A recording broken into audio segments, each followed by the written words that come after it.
Yeah, my blog is my last name, Haskell, Haskell, and then family, all one word, haskellfamily.blogspot.com, and it's really my wife's blog, but I post on there too, and we're always putting updates on the stories on there continually.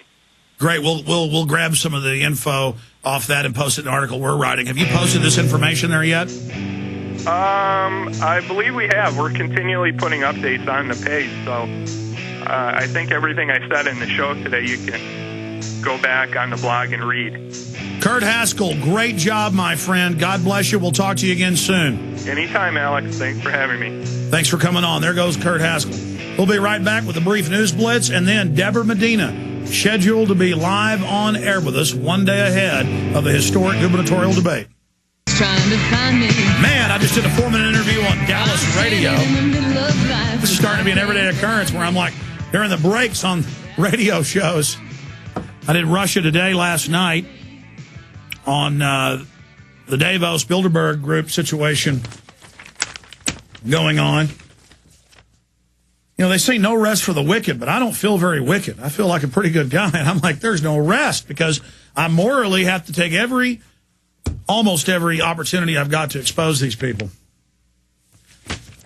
On the news front, we do have Debra Medina coming up, and I know she's very busy, so let's try to call her about 28 after. I want to try to get on her on as early as possible when we come back, because I want to talk to her during the break so I can find out exactly what she thinks is most important for me to bring up.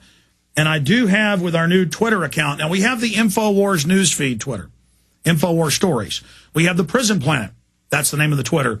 You know, Twitter, www.twitter.com/Infowars Stories /Prison Planet. We've got those two.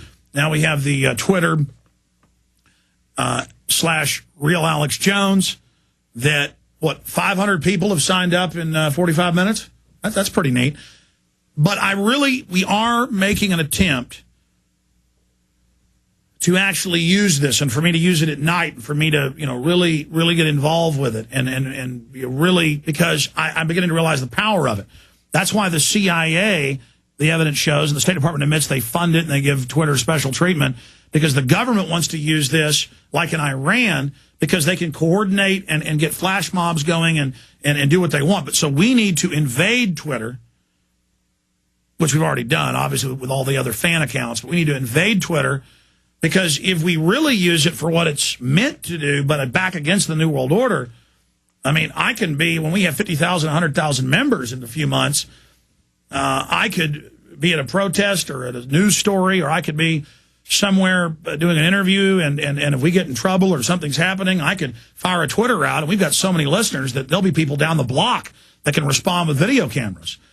And also I'm going to have my staff, which they're doing now, looking at the Twitter, giving us stories, giving us ideas, giving us information. So the Real Alex Jones. So again, ladies and absolutely, we'll come in here and give them the full address, okay? It's twitter.com/Real Alex Jones. Twitter.com/Real Alex Jones. And I'll have that committed to memory very, very soon. You were going to say something else, Matt Ryan? Oh, yes, just mentioning basically during the break, we've got a lot of things going on. I'll give you kind of a behind-the-scenes look at what goes into the show. I know a lot of stuff goes on during the commercials. A lot of people don't get to see, so this Twitter is a way you can kind of find out what's going on during this crazy show sometimes. But it's twitter.com/Real Alex Jones. Also, if you wanted to keep up with the stories, also going out on Infowars.com, PrisonPlanet.com, it's twitter.com/Infowars Stories for Infowars. And for Prison Planet, it's twitter.com/Prison Planet. Okay, thank you so much. I just plug it on Dallas radio, too, so. Oh boy. I'll tell you. I wanted to point something out. Ford isn't a perfect corporation, to say the least.